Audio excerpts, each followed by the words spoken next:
couple of reminders as they set up the stage. The book signing is still happening. We do have one more coffee break and, of course, a little award ceremony afterwards so we can give out certificates of appreciation to our sponsors and partners. So let's make sure you guys are here for that. And now that the stage is set, I think we have a missing Samsung pad. Good afternoon, everyone. I'm glad to have Timur Turlov with us. Very special guest, in fact, who can manage the technology into financial service, into telecom, by creating one of the most advanced fintech solution or fintech as a service globally. Glad to have you with us. So your original idea for your company has evolved into a global diversified ecosystem. How did you start Freedom Telecom, and what do you consider like key to success?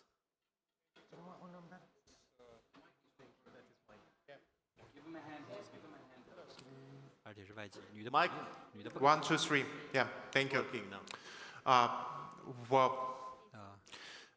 Originally, we started in 2008 as a just digital brokerage firm who provided access to global stock markets to customers in Central Asia. But then we realized how digital ecosystem started to transform financial market and then consumers market. Finally, we turned to financial ecosystem first, to digital bank who also have platform for digital insurance, for digital access to brokerage platform, investment banking platform, and we realized that financial ecosystem is much stronger than standalone financial product. And then we realized that fully integrated with different government services, with different e-commerce services, lifestyle services, and financial services, ecosystem definitely will beat majority of standalone businesses.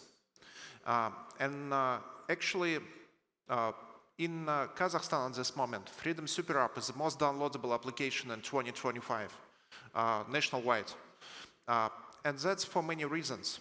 We already have like more than 20 different services inside our Super App.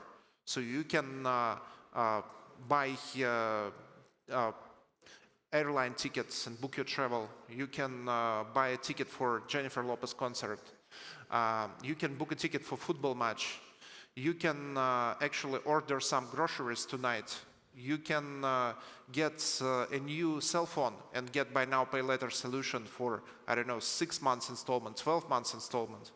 And we realized that this digital ecosystem becoming not just a product ecosystem, it's becoming a true rails for communication between people.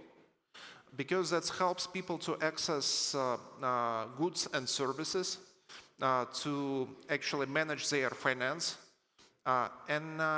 That's it's very good when you already have a lot of information, because that helps you to make products much easier.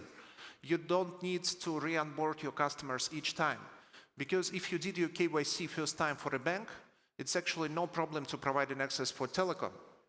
That's not a problem to issue your debit card and SIM card altogether and provide buy now, pay later to finance your new iPhone, and at the same time to provide insurance for this iPhone. And by the way, you can also provide insurance for your car in the same application. So you no need to take care about payments. You no need to take care about exchange of identification.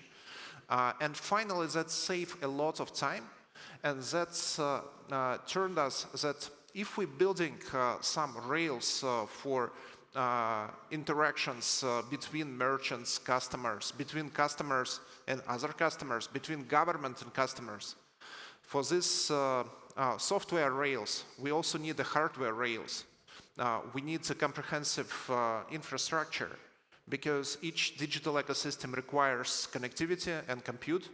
And that's why we also started to invest to data center infrastructure and became, I think, the second largest data center operator in the last year, building new data centers and also acquiring existing ones.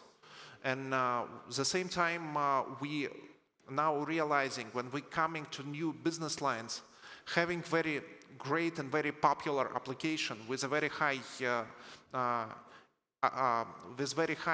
monthly active users, daily active users amount, it's much easier to provide other complementary line of business.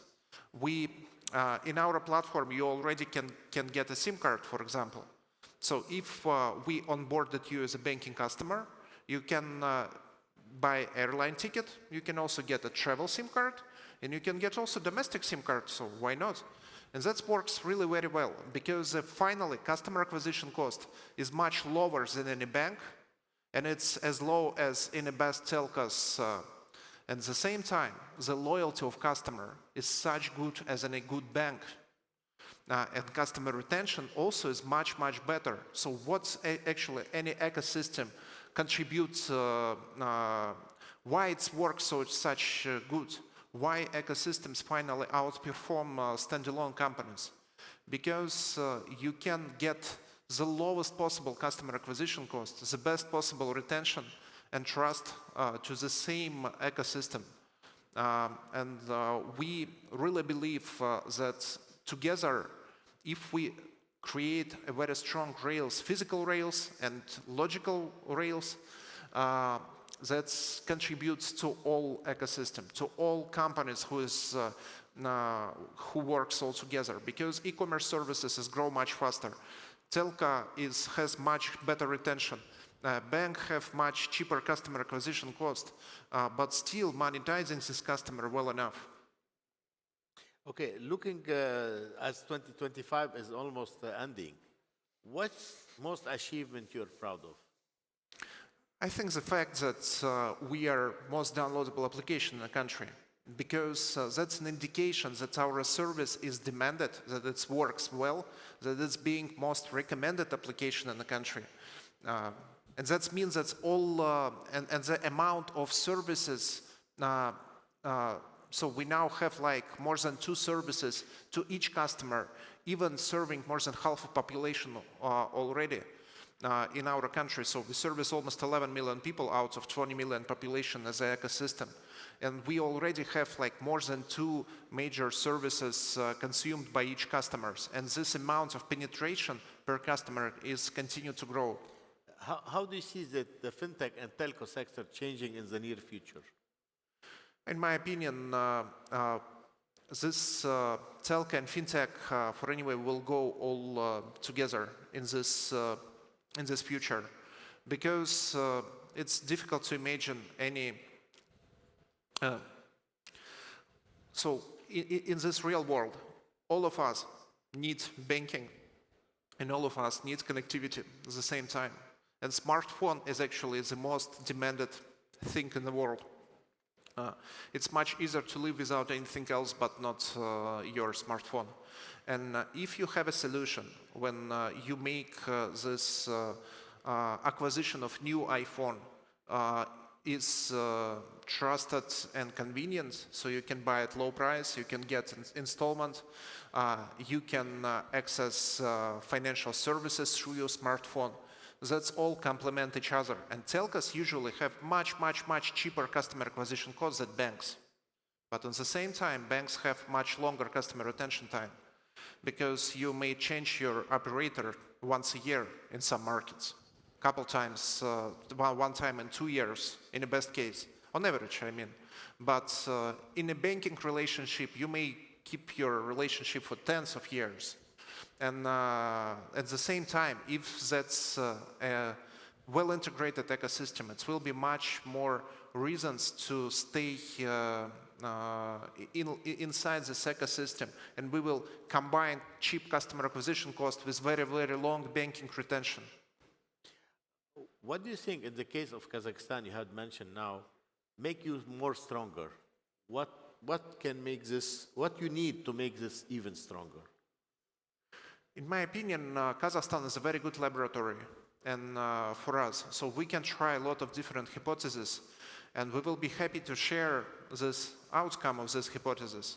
And we definitely should scale our approach and try to use some successful cases outside of Kazakhstan, because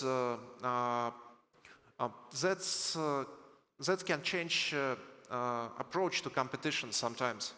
Because in a normal market competition, it's very easy to, if your competitor, I don't know, lowered price, you may lower price also very fast.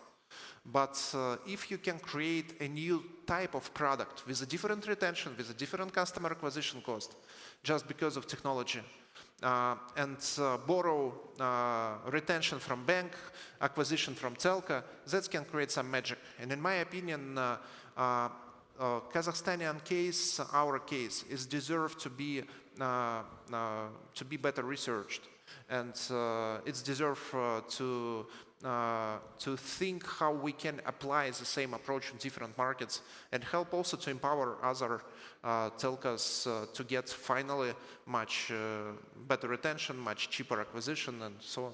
Do you think your technology is flexible enough to be adopted in outside Kazakhstan also? For sure. Despite the regulation issues? Regulation is always in place, and as all we know, so the telco and banking is one of the most regulated industries in the world. But the general technology is more or less the same, because the telco technology is almost everywhere similar. Regulation could be a bit different, but all of us still need KYC procedures. All of us still need standard like eSIM and normal SIM card management systems, billing systems. And this telco billings is also quite similar all over the world, even despite competition between vendors. In the banking part, it's also a lot of similarity, because we all dealing with Visa and MasterCard as a main payment platform. And this payment processing software is also different in each country, but it's also similar in many ways. And I believe that that's not definitely just a box which we can open and use the next day, as well as any billing system. So, but is it possible to adapt new billing system to new market? Of course it is.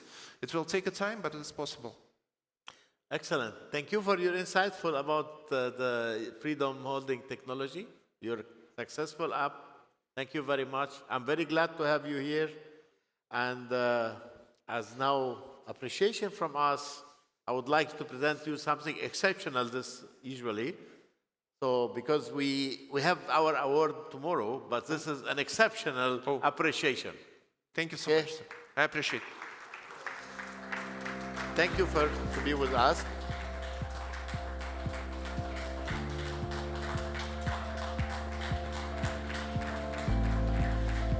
Thank you so much to Toni and Mr. Turlov. They take their pictures on stage. Our first certificate given today.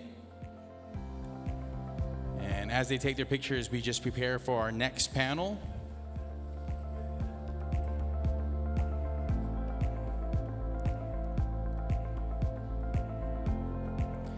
One more time, can we hear it from Mr. Turlov, please? And of course, Toni. Thank you, gentlemen.